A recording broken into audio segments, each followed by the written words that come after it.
Okay, this is a dumbbell RDL, so we want to set ourselves up. We're going to have our feet about hip width apart. We're going to have a pretty straight foot position in this. We're going to lock our scapula in, so nice and tight. Think of a proud chest, so chest is up, that thoracic extension. Dumbbells are slightly at an angle in front on your quads, so they're always in contact with the body.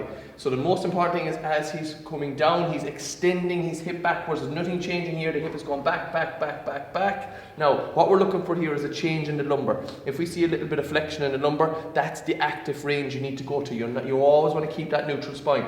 So you can see the chest is nice and high, the hip is extending backwards, that's engaging the hamstring, and as he comes through, he's driving through the pelvis, squeezing the glutes, and back down into next position again, same again, chest up, come into that neutral position. There's his active range. Anything beyond that, he's going to go into flexion of the lumbar. We don't want that. And again, he's driving his feet down through the floor, so he's engaging that 3 points of contact on the actual feet. Very, very important. Big toe, small toe, heel. One more time, hip extension. He's feeling it, chest is up, active range, engage and drive through. If we want to advance that a little bit, guys, we can put a bit more stress on the hamstring by elevating the toes. And that is just going to put a little bit more of a stretch. Same principle, we go to that active range and then we drive down into the plates. Glutes are on as we come through, nice and controlled.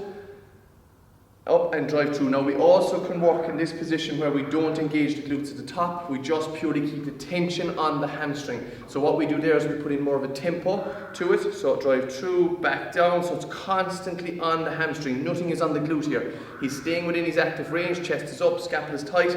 And that's another way we can do and train the hamstrings if we want to get a bit more of a tempo aspect to it. So you can do feet flat. If you want to engage the hamstring a little bit more in a stretch position, we can elevate the feet. That's a 20-degree wedge. You can use a 10-degree wedge or a 30-degree wedge depending. And we can go into that more tempo where we disengage the glutes completely. But that is a dumbbell RDL.